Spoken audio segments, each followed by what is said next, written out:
ሂላ ወይ ሊዮራ እባላለሁ። መጀመሪያ ማይንድ ሴት ላይ እያሰብኩት ነበር እንደዚህ ቻሌንጅ ባገኝ ብዬ እድሉን ሳገኝ ቲክቶክ አካውንት እያደገ ነው። ሁለተኛ ነገር ደግሞ አንድ ነገር ጀምሬ እንደማላቋርጥ እንደምቀጥል እጥፍ አድርጌ እንደምሰራ ነው የተማርኩት።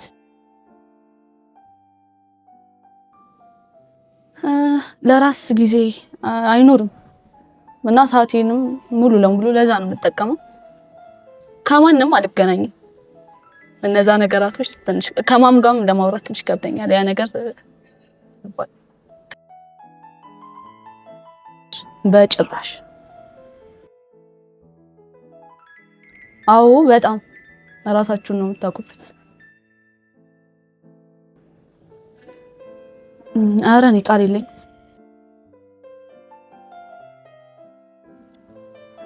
ማንንም እንዳሰሙ ጀምሩ። ማንንም እንዳሰሙ ራሴን ቀጥሎ ማመን ፈጣሪን አንቺንም እና አብራችሁ የምትሰሩ ሁላችሁም በጣም ነው የምወዳችሁ። አመሰግናለሁ። መታበረቱኝ አንደኛ እንደውም ፎሎወሮቼ ወዳችኋለሁ።